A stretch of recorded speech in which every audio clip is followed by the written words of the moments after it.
Alo, Trà Vinh xin chào các bạn. Hôm nay thì mình chia sẻ cái món bánh dẻo trung thu nè. Một món bánh mà mình thấy ai ai cũng sẽ làm được thành công ngay lần đầu luôn. Không cần phải hấp hoặc là mình nướng gì hết. Bánh ngon, chỉ cần trộn bột thôi là đã có bánh thưởng thức rồi. Bây giờ mời các bạn mình cùng xem video nha.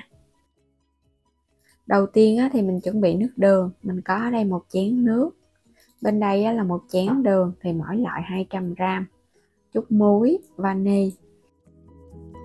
Sẽ cho hết một chén đường vô nấu cùng với một chén nước. Mình dùng tỷ lệ là 1:1 dằn thêm chút muối nha. Bắt lên trên bếp. Các bạn nấu cho cái hỗn hợp này nó sôi bùng lên. Khi mà nước đường nó sôi thì mình hạ lửa lại rồi mình nấu thêm 5 phút nữa nha, cho nó tan hẳn. Nước đường sau khi mà mình nấu 5 phút thì bây giờ các bạn cho vào vài giọt chanh để giúp cho nước đường của mình nó không có bị cứng nè, và cái nước chanh nó cũng làm thơm và ngon hơn. Thêm vani vô luôn. Rồi bây giờ tắt bếp rồi mình để yên vậy, mình chờ cho nó nguội là dùng được rồi. Phần nhân thì mình sẽ nói sơ. Ở đây là mình có làm rồi, chia sẻ trong cái món bánh trung thu nhân khoai môn rồi, cho nên là các bạn có thể xem thêm. Mình dùng hai loại khoai môn và khoai lang để sên. Nấu chín xong rồi các bạn sên cùng với bột nếp, sên cho phần khoai này nó dẻo. Và trong lúc sên thì các bạn cho dầu ăn vô nha. Còn ở đây là nhân đậu xanh nè, thì mình sẽ để đường link ở phần mô tả, các bạn có thể xem thêm cái cách sên. Nhân đậu xanh thì giá đơn giản hơn, chỉ cần nấu chín rồi mình sên với đường và bột nếp. Hai loại nhân thì mình làm xong rồi để cho nó nguội. Mình sẽ bọc kín nó lại nha, để cho phần nhân của mình nó không có bị khô. Phần nước đường thì khi mà mình chờ cho nó nguội là mình có thể đi làm bánh được rồi. Còn bên này là bột nếp chín nha. 1 muỗng canh dầu ăn và bột trà xanh tạo cái màu xanh cho bánh. Cái phần nhân khoai môn thì mình sẽ vo viên. Mỗi một cái bánh này mình in ra 50g thì phần nhân là 30g ha, còn cái vỏ bột là 20g. Hoặc là các bạn dùng tỷ lệ 1:1 cũng được nữa.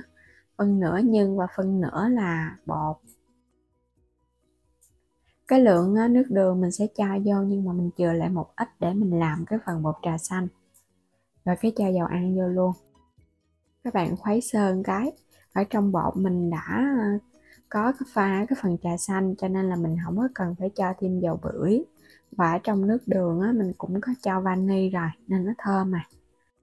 Nếu mà thấy có hơi khô thì mình thêm nước đường. Mình sẽ cho nó ra cái mặt phẳng để mình nhồi. Làm cái bánh này thì các bạn phải nhanh tay, thì để cho bột của mình nó không có bị cứng. Và nhớ là nước đường mình cứ cho nó hơi dư đi. Lỡ cái phần bột có hơi nhão thì các bạn cứ cho thêm bột khô là được à. Đừng có làm khô quá là bánh nó cứng và nó dễ bị chai lắm. Mình nhồi chút xíu thì bắt đầu nó dẻo mịn như nè. Cái phần nước đường sẽ bao phủ hết cái phần bột khô. Và trong bột có dầu ăn cho nên là mình thấy bột dẻo và nó bóng lắm. Bây giờ mình sẽ chia bột ra ha. Chia ra cái viên nhỏ nhỏ thôi. Tại vì mình làm cái bánh nhỏ ha. Còn nếu các bạn làm bánh lớn thì cứ chia một lượng bột, một lượng nhân là được. Mình cho vào trong cái hộp nha. Không thôi là nó bị khô thì khi mà mình in bánh nó cứng lắm, khó làm. Và đậy kín lại cho nó đừng có bị khô quá. Rồi để qua một bên. Cái viên bột này thì các bạn sẽ đè dẹp nó ra để cho nó rộng thì mình dễ gói nhân thôi à. Đầu tiên là mình sẽ gói với cái nhân khoai môn ha. Khoai môn này mình sên cho nó dẻo thì nó lên cái màu đẹp lắm, tại vì có khoai lang tím nữa đó. Túm cho nó sát vô. Túm càng sát thì mình in bánh nó càng đẹp.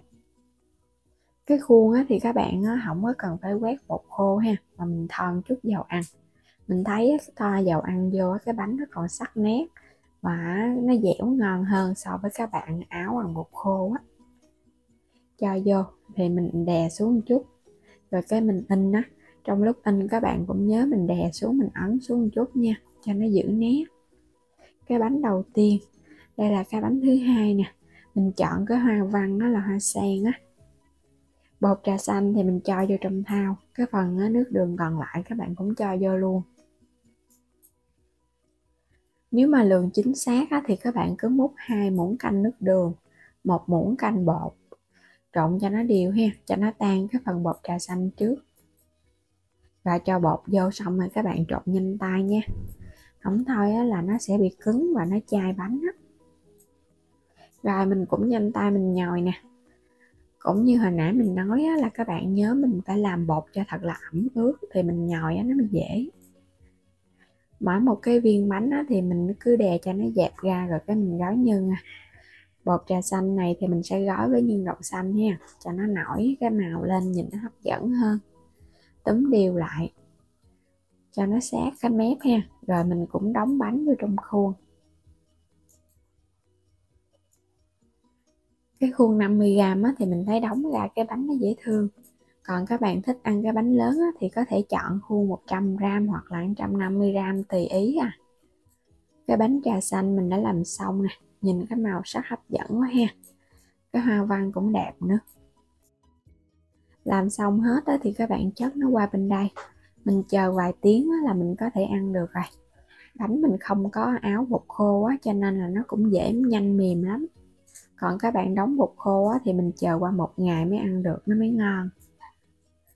Hoa sen kết hợp ở bên trong đó là nhân khoai môn, lớp bột màu trắng, bánh dẻo trung thu, một món bánh đó mà mình thấy làm rất là đơn giản, không có cần hấp hay là mình nướng bánh gì hết. Chỉ cần các bạn nhớ mua cái bột nếp chín hay là cái bột bánh in á, là mình trộn được rồi nha. Nhưng khoai môn á, thì mình thấy nó thơm và nó dẻo hơn so với nhân đậu xanh, thì tùy ý thích của mỗi người à. Bánh mình thấy dẻo và mềm, không hề bị cứng đâu. Thì bánh này á, làm xong các bạn để ở trong ngăn mát tủ lạnh á, mình ăn từ từ cũng ngon nữa. Còn á, đây á, là cái bánh nhân đậu xanh nè, kết hợp với bột trà xanh, thơm lắm các bạn, thơm cái mùi trà xanh á. Ở bên trong á, là nhân đậu xanh nó lên nhìn nó cũng nổi ha. Nhân đậu xanh á thì nó bùi và nó thơm, cái độ ngọt cũng vừa ha. Còn cái nhân khoai môn á thì nó dẻo. Bánh này á, thì mình ăn á, mình thấy nó ngọt vừa chứ không có quá gắt. Để bảo quản ở bên ngoài á, thì các bạn để được 3 ngày nha. Còn mình để trong ngăn mát tủ lạnh á, thì mình ăn được 1 tuần lễ. Để trong tủ lạnh á, thì nó lạnh nó sẽ hơi dài hơn so với mình để ở bên ngoài.